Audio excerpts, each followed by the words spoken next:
«Танцы плюс». Под таким названием в Сосногорске поставили спектакль необычный о подростках, их характерах, чаяниях и надеждах. Проект грантовый, и совсем скоро он отправится с гастролями. Сначала по самому району, а дальше, кто знает, может и вся республика сможет оценить творение сосногорских артистов. Любовь Лапина расскажет подробнее.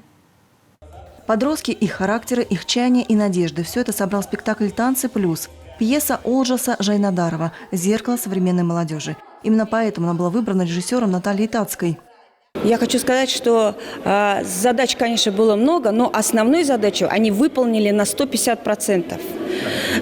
Многие из артистов совершенно, можно сказать, первый раз вышли на сцену, я за них очень волновалась. Нужно было и текст укомплектовать в голове, и опять-таки принять участие вовремя в диалоге. То есть это все очень сложно, текста очень много.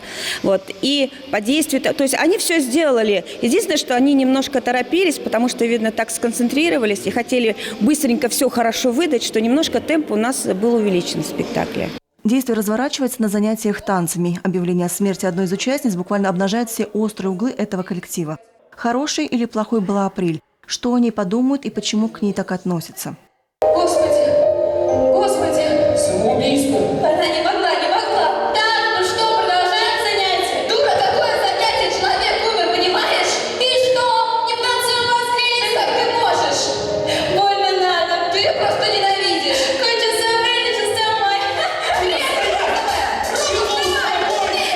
Очень сложный персонаж, потому что такая эмоциональная девушка, которая вот все в порывах решает, там, на выброс эмоций, все. Поэтому я такой больше человек спокойный, и поэтому, было сложновато. Интрига сохраняется практически до конца пьесы. Точно ли умерла апрель? Как и зачем так получилось? Зрители развязку дождались, а пьесой остались довольны. Ведь спектаклем оказался близким по духу. Я считаю, что достаточно близок, раскрывает какие-то определенные темы, споры, может быть, даже. Я считаю, что нужно ходить на такие мероприятия, ведь это очень важно для развития.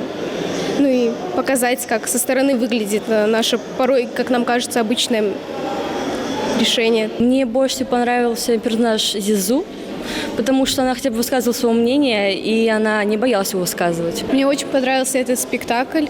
Он современный, для новой молодежи, раскрывается, какая у нас новая молодежь.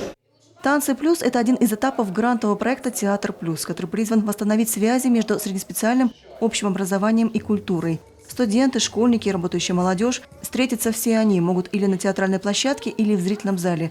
Задумка режиссера удалась. Артисты, их друзья, родные и коллеги на время спектакля стали одним целым. Дело в том, что меня, знаете, что поразило? Тишина в зале. Все очень внимательно следили. Никто не шептался, никто не прозвучал ни один телефонный звонок. Вы заметили? То есть какая-то общая концентрация была. Я даже за кулисами это почувствовала. Грантовый проект главы Коми предполагает гастрольный тур. Так что спектакль «Танцы плюс» выйдет как минимум нижнеодовцы и войвожцы. Выезд планируется во второй половине мая. Любовь Лапина, Наталья Максимова, Евгений Юрин, телеканал Юрган, Сосногорск.